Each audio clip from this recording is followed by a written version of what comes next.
ഉണ്ടല്ലേ?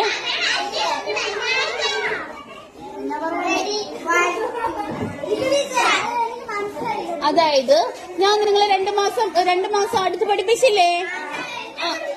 പഠിപ്പിച്ചില്ലേ? ഇവിടെ ഞാൻ ഓണാവധിക്ക് മുമ്പ് വന്നില്ലായിരുന്നോ? അന്നേരം തൊട്ട് ഇതുവരെ പഠിപ്പിച്ചു അല്ലേ? ഇതുവരെ ഉണ്ടായിരുന്നില്ലേ? നിങ്ങളെ ഞാൻ മലയാളം പഠിപ്പിച്ചു, EVS പഠിപ്പിച്ചില്ലേ? ഞാനൊരു കൊച്ചു ടീച്ചറായിട്ടല്ലേ വന്നേക്കുന്നേ, പഠിച്ചോണ്ടിരിക്കുക. അപ്പൊ ടീച്ചർ പഠിപ്പിച്ചതിൽ ചിലപ്പോ നല്ലതായിട്ട് പഠിപ്പിച്ചിട്ടുണ്ടാവും, കുറച്ചൊക്കെ മാറ്റം വരുത്തുന്നുണ്ടാവും. ടീച്ചറിനെ ചിലപ്പോ ചില കാര്യങ്ങൾ എനിക്ക് ഇഷ്ടമുണ്ടാവും, ചില കാര്യങ്ങളിൽ ടീച്ചർ ഇത് മാറ്റിയ നല്ലതായിരിക്കും തോന്നിയിട്ടുണ്ടാവും അല്ലേ? ഉണ്ടോ? അവിടെ ഇരുന്നേ ആദർശ് മോനെ. അപ്പൊ നിങ്ങള് ഇവിടെ ശ്രദ്ധിക്കേ, ടീച്ചറിന്റെ ഒരു 2 നല്ല കാര്യങ്ങളും 2 കാര്യങ്ങളും മാറ്റാൻ. ടീച്ചർ ഈ സ്വഭാവം മാറ്റുക, അല്ലെങ്കിൽ ടീച്ചർ ഇങ്ങനെ പഠിപ്പിച്ചാൽ കുറച്ച് നല്ലതായിരിക്കും എന്നുള്ള കാര്യങ്ങളല്ലേ നിങ്ങളൊന്ന് ആലോചിച്ചിട്ടൊന്ന് പറഞ്ഞേ. വിജില് പറ. നന്നായിട്ട് ഇങ്ങനെ നോക്കിയെന്ന് പറ. നന്നായിട്ട് പഠിപ്പിക്കണം ഞാൻ. എന്റെ ക്ലാസ്സിലൊപ്പം നന്നായിട്ട് ഇരിക്കണം. കുറച്ച് അങ്ങോട്ട് ഇറങ്ങി നിൽക്ക്. ഇങ്ങോട്ട് ശ്രദ്ധിക്കും, ഇങ്ങോട്ട് നോക്കി, ഇങ്ങോട്ട്. പിന്നെയോ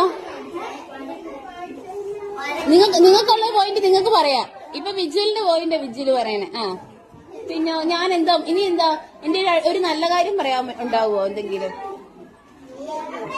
എന്റെ എന്തെങ്കിലും ഒരു നല്ല കാര്യം പഠിപ്പിക്കുന്നുണ്ട്. ഇനി ഞാൻ നന്നായിട്ട് പഠിപ്പിക്കുകയും ചെയ്യണം. ഓക്കെ, ഇനി എന്താ?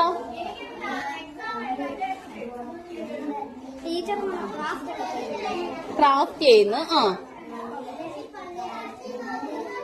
പോയിന്റ് തീർന്നോ?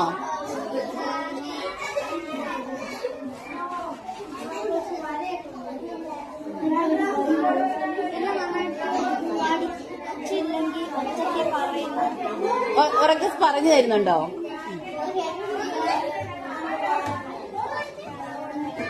മതി, താങ്ക് യു.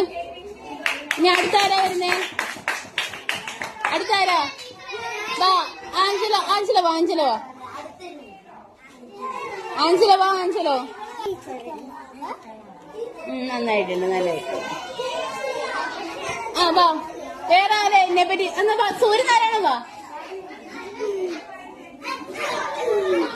സൂര്യനാരായണൻ വാ. വാ, സൂര്യനാരായണൻ പറ. അക്സ ടീച്ചറിനെ പറ്റിയിട്ട് സൂര്യനാരായണന് തോന്നിയ ഒരു കാര്യം പറ. അവരൊക്കെ ശ്രദ്ധിച്ചേ, ശ്രദ്ധിക്ക്. ഒരു മിനിറ്റ് മോനെ.